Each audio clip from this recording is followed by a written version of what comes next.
Well, there are two key issues. One is that there is a serious gap and lack of access to support. So if people are already survivors of sexualized violence, actually gaining psychotraumatological support is really problematic.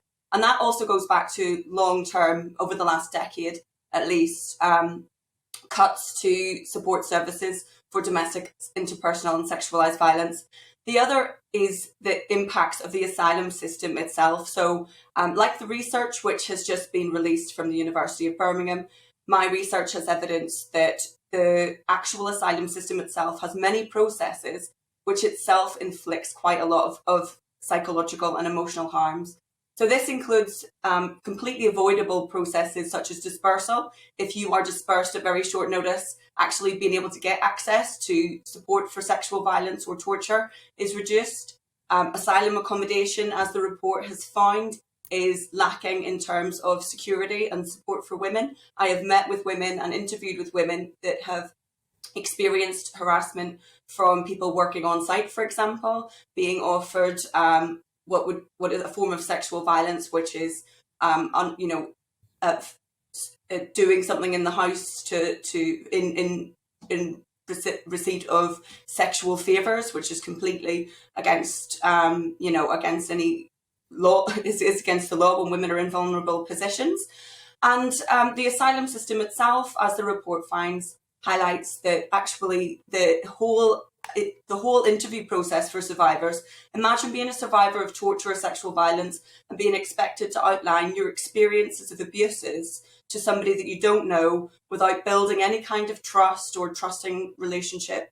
It's fundamentally against all principles of support services that I've ever worked with. And I've interviewed more than 100 psychologists, psychotraumatologists, and effectively all of the processes which are undertaken by the Home Office are in contravention of what would be recognised as good practice in any of these services. Gendered implications. Crack on. Sorry to interrupt. Yeah, but you've worked on this for a decade. You wrote a long book on this in 2017. Is anybody listening to you at all?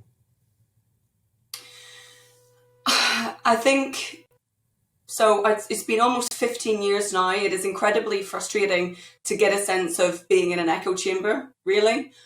So in terms of who is listening, those who are already struggling to provide support are listening. So quite often organisations who are already themselves impacted by cuts to staff, they can hear what we're saying. Who isn't listening is the Home Office. There are very feasible, as this study at the University of Birmingham also shows, and as many organisations have shown over the whole period of my my working career, there are very feasible, easy to access changes that can be made within the Home Office, that can also be made in terms of how support is provided and where those funds should go.